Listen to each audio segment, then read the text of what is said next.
Hello guys, मैं हूं Sonu sir और आपको पिछली क्लास में साइंस का इंट्रोडक्शन कराया था। अब यहाँ पर तत्वों का हम डिस्कशन कर रहे हैं यहाँ पे। तो यहाँ से पहले तो एक तो होता है परमाणु क्रमांक। ये दो चीज़ जानना बेहद ज़रूरी है। एक तो होता है परमाणु क्रमांक और दूसरा होता है परमाणु भार। तो परमाणु भार को कहते हैं एटॉमिक वेट, इंग्लिश में इसको कहा जाता है एटॉमिक वेट। और इसको कहते हैं परमाणु क्रमांक, इसको कहा जाता है एटॉमिक नंबर। और डिफरेंस क्या है एटॉमिक नंबर का? एटॉमिक नंबर और एटॉमिक वेट में डिफरेंस क्या है, क्या अलग अलग है इसमें? अब हम किसी यहाँ पर देखो 1 2 3 4 5 यहाँ तक मान लेते हैं, 5 लाइन है, 1 2 3 4 5। अगर हम इधर से गिनाएंगे तो ये दूसरे नंबर पर है। और अगर इसका जा कर के किसी तराजू पर जा कर के तोलें तो इसका जो वेट बैठेगा उसे बोलेंगे इसका एटॉमिक वेट।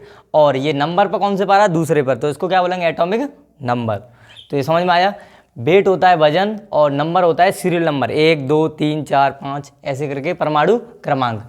इसको यहाँ पर हाइड्रोजन है पहले नंबर पर, दूसरे नंबर पर helium, lithium, beryllium, boron, carbon, nitrogen, oxygen, fluorine और नियॉन।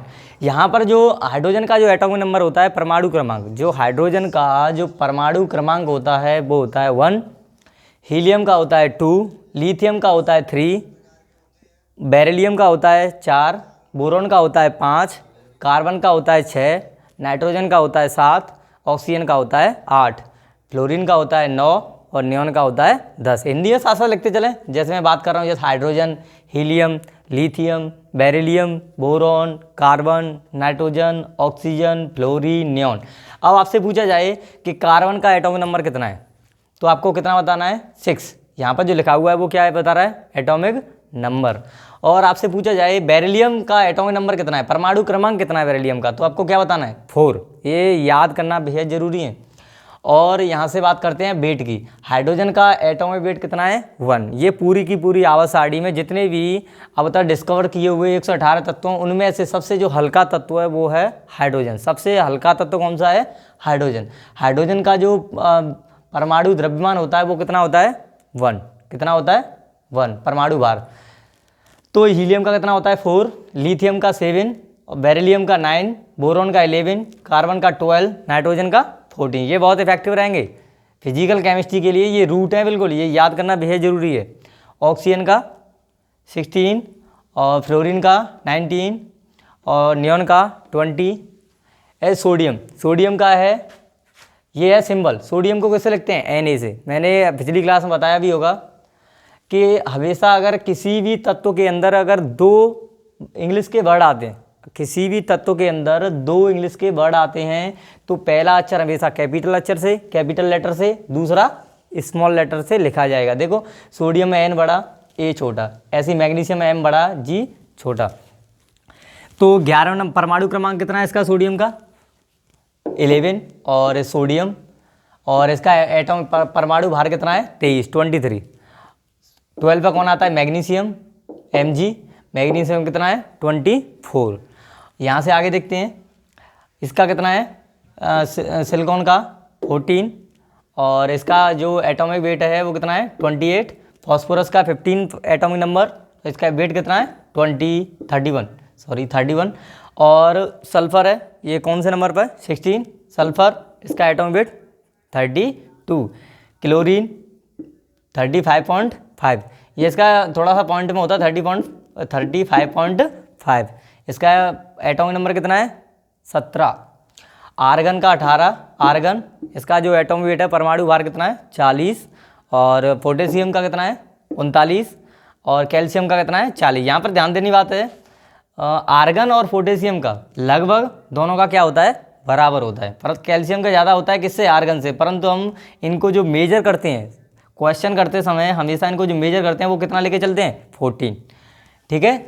और यहाँ से 21 एटॉमिक नंबर है स्कैंडियम का, 22 है टाइटेनियम का, और 23 है वेनेडियम का, 24 है क्रोमियम का, 25 है मैग्नीज का। देखो Mn होता है मैग्नीज और Mg होता है तुम्हारा मैग्नीशियम, ये अंतर है दोनों में। Mn क्या, Mg क्या होता है? मैग्नीशियम, और ये क्या होता है? Mn मैग्नीज क्या होता है? ये 25 पर मैग्नीज, Fe को कहते हैं आयरन। 27 पे आता है कोबाल्ट। देखो C बड़ा, O कैसा है, छोटा, पहला अक्षर बड़ा है, दूसरा कैसा है, छोटा। तो 27 पे कौन है, कोबाल्ट, कोबाल्ट। 28 पे कौन है, nickel, nickel. Copper, copper. Zinc, zinc. ठीक है। और देखो यहाँ स्कैंडियम, स्कैंडियम का जो परमाणु भार है कितना है, 45, 45। टाइटेनियम का कितना है, 48। वेनेडियम का कितना है, 51। क्रोमियम का कितना है, 52। मैग्नीज का कितना है, 55। आयरन का कितना है, 56। कोबाल्ट का कितना है, 60। निकल का कितना है, 58.7। कॉपर का कितना है, 63.5। जिंक का कितना है, 65।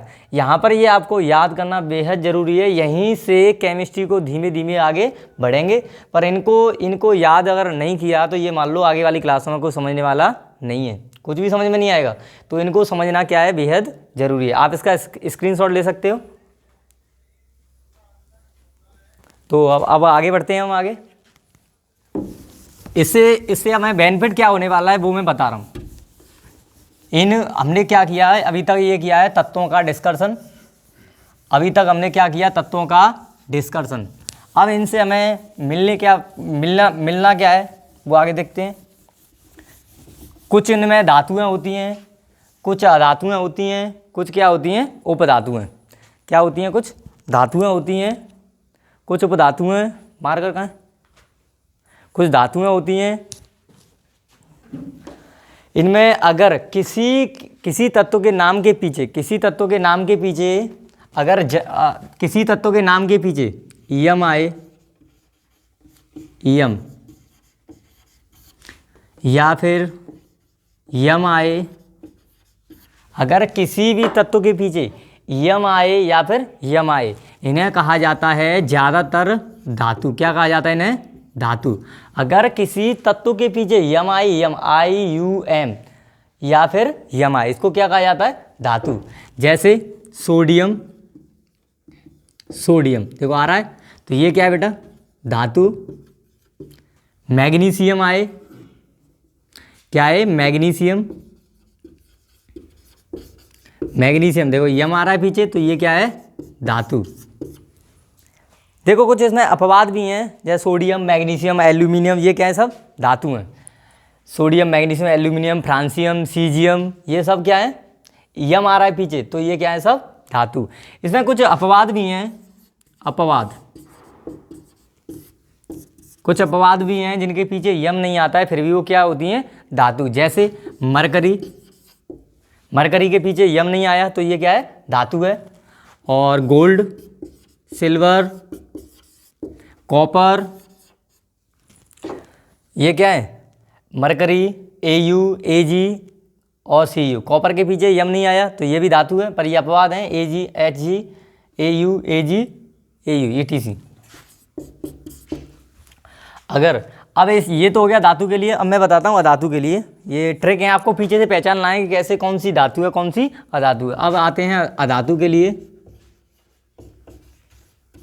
अधातु के लिए पीछे जन आए, जन है जैसे ऑक्सीजन,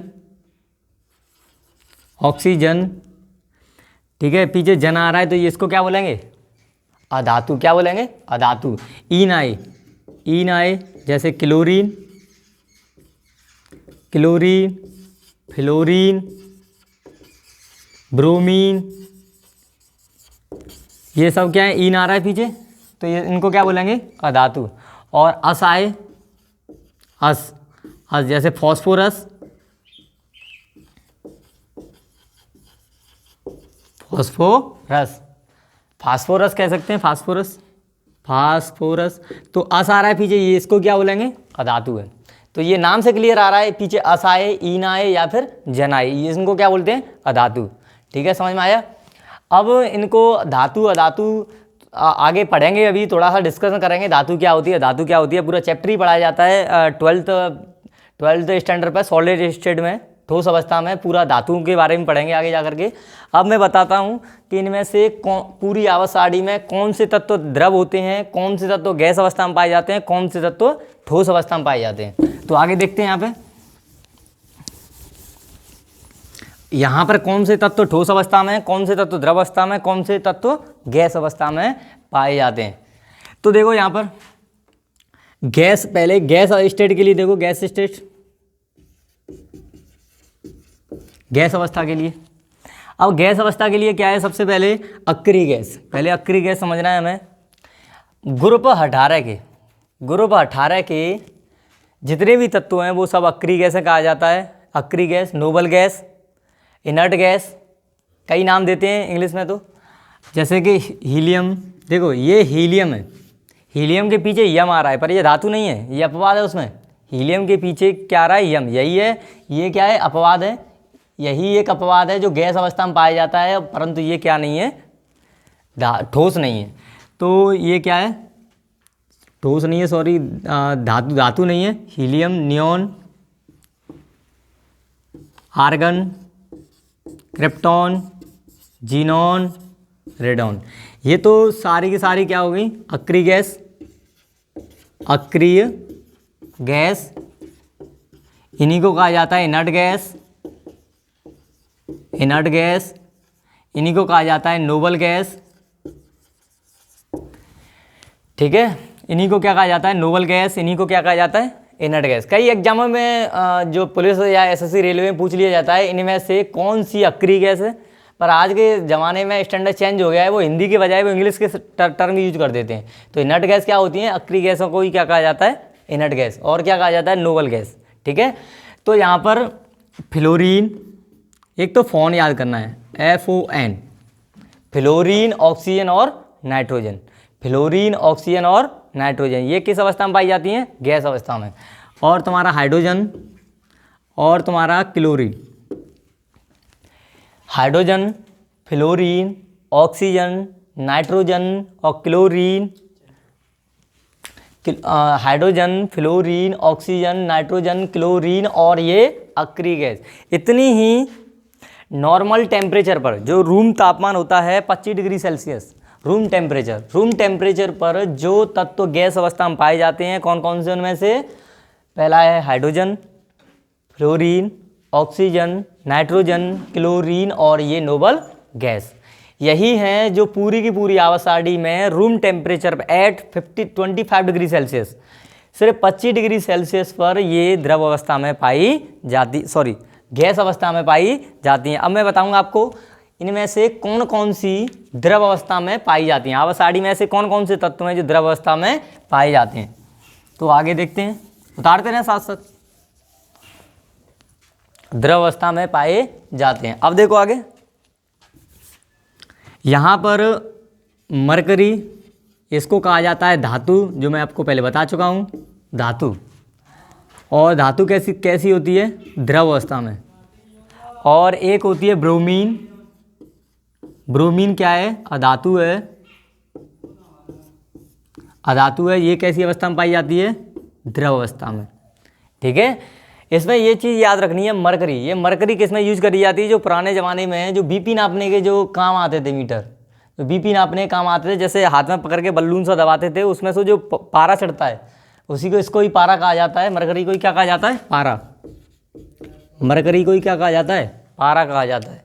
इसको क्या करते हैं, मरकरी, जैसे कि हम उसको दबाते थे बल्लून को, तो ऊपर धीमे धीमे एक द्रव सा चढ़ता था, वो क्या होता है, पारा होता है। और ये कैसा अवस्था में पाया जाता है, द्रव अवस्था में, समझ में आया। और ये है ब्रोमीन, ये क्या है, ये भी है एक अधातु है, जो कैसी अवस्था में पाई जाती है, द्रव अवस्था में, ठीक है। तो आपसे क्वेश्चन कई एग्जाम में पूछ लिया जाता है, इनमें से कौन सी अधातु द्रव अवस्था में पाई जाती है, द्रव अवस्था में पाई जाती है। तो मैं ऑप्शन दे रहा हूँ, पहला मरकरी, Hg, पारा, आपको हिंदी में भी दे सकता है एग्जाम में, तो पारा मैं लिख रहा हूँ साइड में, तो मरकरी, ब्रोमीन, सी हो जाएगा बोथ, और डी हो जाएगा नन। तो ये इसमें टर्म देखने वाली बात है, इसमें क्या कह रहा है ये देखना है, अंडरलाइन करना है, ये इसमें क्या कह रहा है, ये अधातु है। तो अगर ये धातु कहता तो ऑप्शन हो जाता पारा, अगर ये बोलता है इसमें अधातु है तो कौन सा हो जाएगा, ब्रोमीन। अगर इनमें से बोल रहे इनमें से कौन से तत्व द्रव अवस्था में पाए जाते हैं, अगर ये इस जगह पे अधातु की जगह पे तत्व बोलता तो तत्व तो ये भी है, तत्व ये भी है, तो ये ऑप्शन कौन सा हो जाता, सी। तो आपको ये देखना है, इस जगह पर अधातु कहेगा तो ब्रोमीन हो जाएगा, धातु कहेगा तो पारा हो जाएगा, तत्व कहेगा तो क्या हो जाएगा, दोनों हो जाएंगे। ठीक है, समझ में आया। तो आगे बढ़ते हैं।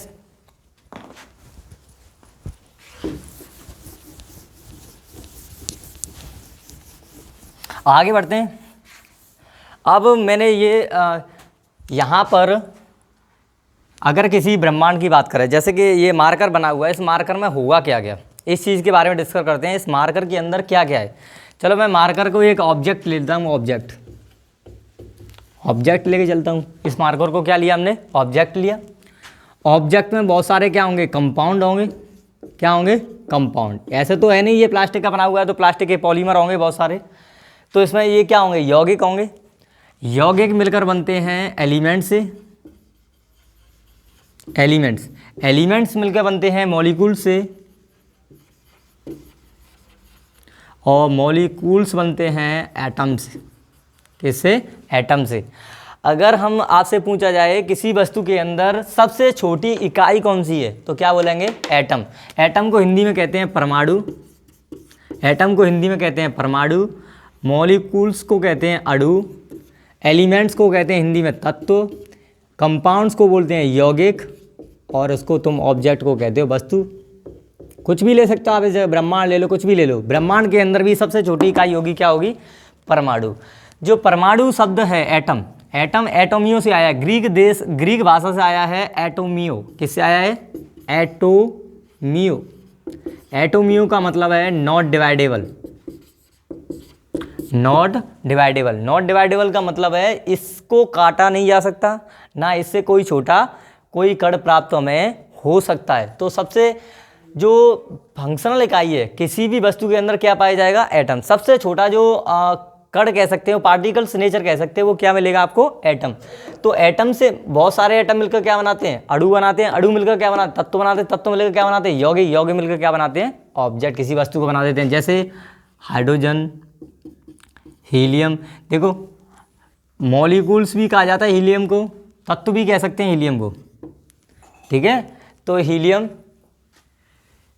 तो यहाँ पर हीलियम, और यहाँ पर आप हीलियम ऑक्सीजन ले लो, तो हाइड्रोजन और ऑक्सीजन से मिलकर वाटर बन गया। ये क्या क्या कहलाएगा, कंपाउंड। जैसे सल्फ्यूरिक अम्ल H2SO4, यहाँ सल्फर, तो सल्फर एक तत्व है। सल्फर को यहाँ पर सल्फर, ऑक्सीजन और हाइड्रोजन को मिलकर क्या बन गया, सल्फ्यूरिक अम्ल। तो पानी, सल्फ्यूरिक अम्ल कोई नई चीज़ का रूप धारण कर सकते हैं। तो यहाँ पर अब आगे जो डिस्कस करने वाले हैं, किस पर करने वाले हैं, एटम। एटम क्या है, अब हम एटम के बारे में पढ़ेंगे आगे। एटम क्या है,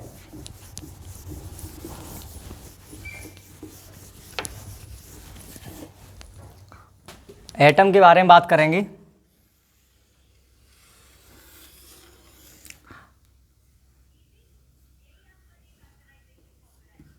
एटम, एटम के अंदर सेंटर में एक केंद्र होता है, जिसे नाभिक कहा जाता है। एटम के अंदर एक केंद्र होता है जिसे क्या कहा जाता है, नाभिक। वैसे हम जनरली इसको एक स्पेरिकल गोला मानते हैं इसको, एकदम गोल। परंतु ये नाभिक मतलब कभी भी एटम गोल नहीं होता, कभी भी एटम गोल नहीं होता है, थोड़ा सर्पिलाकार होता है। परंतु उसको हम गणना नहीं कर सकते, थोड़ा मैथमेटिक्स प्रॉब्लम आ जाती है। इस वजह से हम इसको क्या लेके चलते हैं, गोल। क्योंकि यहाँ से हम रेडियस निकालें, हमें इस एटम की रेडियस त्रिज्या निकालनी है, हमें इस एटम की, इस परमाणु की हमें ऊर्जा निकालनी है। तो हमें एक सममिति होना अति आवश्यक, एक सममिति होनी चाहिए किसी चीज़ की। क्योंकि रेडियस निकालने के लिए यहाँ से त्रिज्या नापे तो बराबर, यहाँ से नापे तो बराबर, यहाँ से नापे तो बराबर, यहाँ से नापे तो बराबर। अगर हमने इसको सर्पिलाकार माना, ऐसा आकार माना,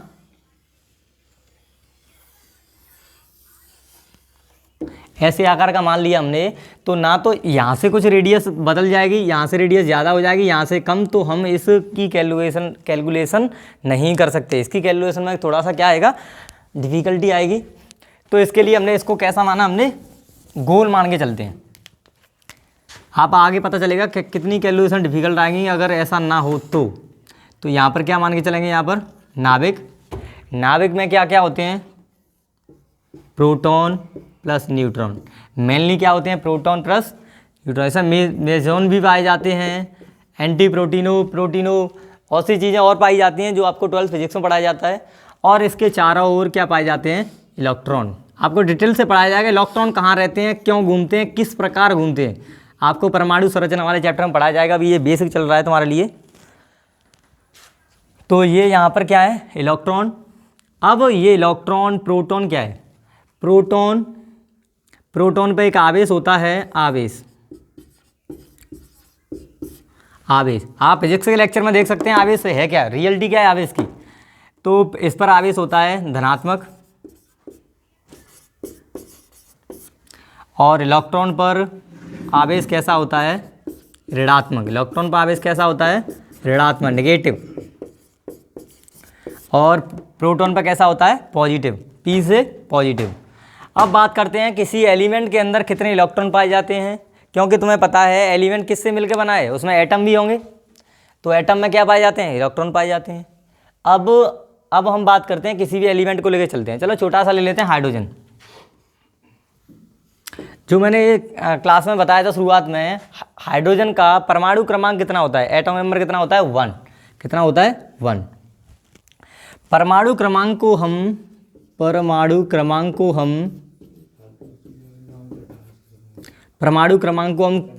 Z से लिखते हैं। और Z बराबर जितना परमाणु क्रमांक होता है, अगर कोई तत्व उदासीन है, यदि if a neutral element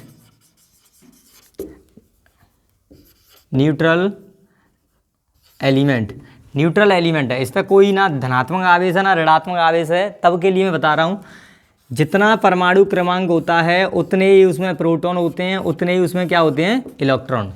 electron पर ये माइनस क्यों आया है, ये बताता है इलेक्ट्रॉन पर कैसा आवेश है, ऋणात्मक, इसलिए इस पर माइनस लिखा जाता है। ठीक है, यहाँ पर जो माइनस चिन्ह यह बता रहा है कि इलेक्ट्रॉन पर कैसा आवेश होता है, ऋणात्मक। ठीक है, जैसे कि हाइड्रोजन है, हाइड्रोजन के लिए परमाणु क्रमांक कितना है, 1, तो 1। प्रोटॉन कितने हैं, 1। इलेक्ट्रॉन कितना हो गया, 1। आया कि नहीं आया समझ में। अगर हम लेके चलें जिंक के लिए, Zn, इसका परमाणु क्रमांक कितना होता है, 30।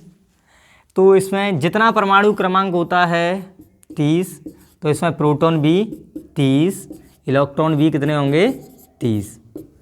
ठीक, अगर मैं लेके चलूँ क्रोमियम, तो क्रोमियम कितने पे आता है, स्कैंडियम, टाइटेनियम, वेनेडियम, क्रोमियम 24 में नंबर पे आता है। तो परमाणु क्रमांक कितना हो गया, 24। प्रोटॉन भी इसमें कितने होंगे, 24, और इलेक्ट्रॉन भी कितने होंगे इसमें, 24। समझ में आया कि नहीं आया। जितना परमाणु क्रमांक उतने ही उसमें क्या होते हैं, प्रोटॉन, उतने ही क्या होते हैं उसमें, इलेक्ट्रॉन। समझ में आया कि नहीं। अब आपको ये जानना बेहद ज़रूरी है, ये प्रोटॉन आपको पता चल गया कहाँ पर है, नाभिक के अंदर है। परमाणु क्रमांक तो उसका नंबर है, सीरियल नंबर है, उससे कोई फर्क नहीं पड़ता। ये इलेक्ट्रॉन आखिर कहाँ ऐसी जगह पर रखे हुए हैं परमाणु में ये इलेक्ट्रॉन कहाँ पर रखे हुए हैं, इस चीज़ के डिस्कशन का जवाब हमें देना होगा कि इलेक्ट्रॉन को हम कहाँ रखेंगे परमाणु के अंदर, ऐसे ही खुला छोड़ देंगे या फिर किसी में बंद करके रखेंगे, वो देखते हैं आगे।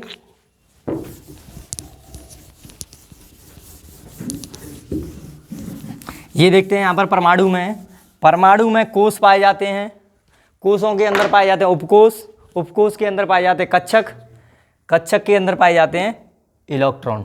ठीक, अब देखो यहाँ पे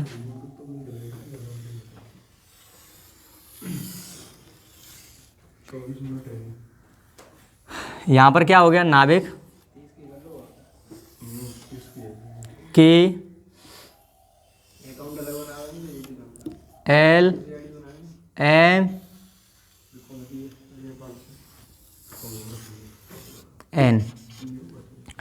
KLMN, KLMN ये क्या है, कोष हैं, 1 2 3 4। तो इन जो नंबर है 1 2 3 4 ये क्या है, कोष। जैसे नाभिक के निकट SPDF,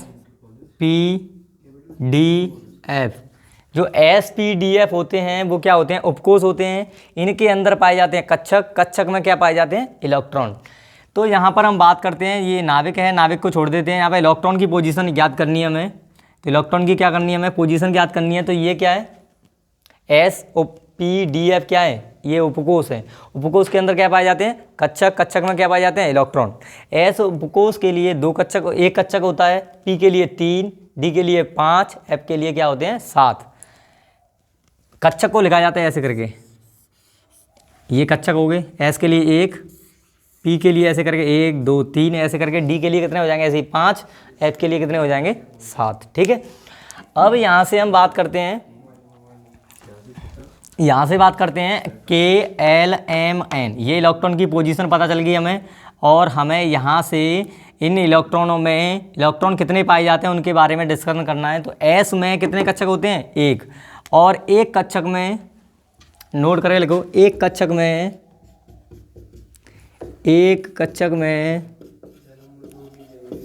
में केवल 2 इलेक्ट्रॉन भरे जा सकते हैं,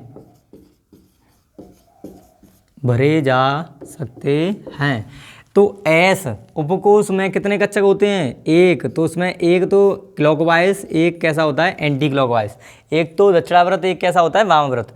तो ये एंटी क्लॉकवाइज, एक कैसा होता है क्लॉकवाइज। तो 2 इलेक्ट्रॉन भरे जा सकते हैं। ये क्या है, कक्षक है। कक्षक में 2 इलेक्ट्रॉन आते हैं, एक तो क्लॉकवाइज, एक कैसा आता है एंटी क्लॉकवाइज। पी कक्षक है, तो पहले 1 इलेक्ट्रॉन भरा जाता है और बाउ के नियम के अनुसार, फिर दूसरा। तो देखो पी जे एस के लिए हो गया, ये किसके लिए, पी के लिए। तो पी में कितने 2 4 6, तो एस में इलेक्ट्रॉन आएंगे 2, पी में कितने आएंगे 6। अब आते हैं डी में कितने कक्षक होते हैं, 5। 1 2 3 4, 1 2 3 4 5। तो तुम्हें पता है 1 में कितना आता है 1, 2 में 4, 5 में कितने हो जाएंगे 10। तो डी में कितने इलेक्ट्रॉन कितने आ जाते हैं 10। क्या हम 11 इलेक्ट्रॉन भर सकते हैं, नहीं, क्योंकि एक कक्षक में कितने इलेक्ट्रॉन आते हैं, सिर्फ 2 इलेक्ट्रॉन। कितने आते हैं, सिर्फ 2 इलेक्ट्रॉन। अगर आपसे बोला जाए कि डी में क्या 11 इलेक्ट्रॉन आ सकते हैं, कहाँ आएंगे, एक कक्षक में 2 इलेक्ट्रॉन, इसमें आ गए 2, इसमें आ गए 2, इसमें आ गए 2, इसमें 2, इसमें। अब जगह ही नहीं है तो कहाँ आएंगे, तो कितने आ सकते हैं अधिकतम 10। एफ में कितने कक्षक होते हैं, 7। 1 2 3 4 5 6 7, 1 2 3 4 5 6 7। देखो 1 2 3 4, कितने इलेक्ट्रॉन आ गए टोटल, 14। तो एफ में अधिकतम कितने इलेक्ट्रॉन आ सकते हैं, 14। तो आपको ये पता चल गया कि नाभिक के बाद क्या, नाभिक तो छोड़ो, नाभिक में तो प्रोटॉन पाए जाते हैं, इलेक्ट्रॉन कहाँ पाए जाते हैं, कोष के अंदर क्या होते हैं, उपकोष के अंदर क्या पाया जाता है, कक्षक में क्या पाए जाते हैं, इलेक्ट्रॉन। ठीक है, अब देखो कोष आ गया, कोष को कहते हैं सेल। कोष के अंदर क्या पाए जाते हैं, उपकोष,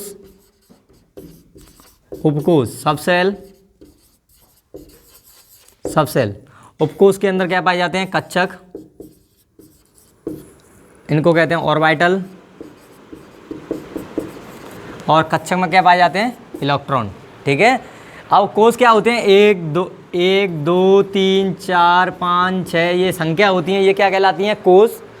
और एस पी डी एफ क्या कहलाते हैं, ये उपकोष। और ये द्विगंशी क्वांटम संख्या से बताया जाता है कक्षक के बारे में। क्वांटम नंबर पढ़ाया जाएगा तुम्हें परमाणु संरचना में, तब कक्षक के बारे में जानकारी पता चलेगी तुम्हें आगे जा करके। ठीक है, तो आगे जा करके हम क्या करेंगे, इन उपकोषों में क्या पाए जाते हैं, कक्षक में क्या पाए जाते हैं, इलेक्ट्रॉन। अब इन उपकोषों में ये इलेक्ट्रॉन कैसे भरे जाएंगे, जो अगली वाली नेक्स्ट क्लास में आपको बताएंगे कि ये इलेक्ट्रॉन कैसे भरे जाते हैं, वो भी ट्रिक के साथ। आपको इलेक्ट्रॉन विन्यास, उसे क्या कहा जाता है, इलेक्ट्रॉनिक विन्यास। इलेक्ट्रॉन को अरेंजमेंट करने के तरीके को क्या कहते हैं, इलेक्ट्रॉनिक विन्यास। अगली क्लास में आपको पढ़ेंगे इलेक्ट्रॉनिक विन्यास। उसके लिए एक ट्रिक बनाइए, स्पेशल ट्रिक है, आप देखिए।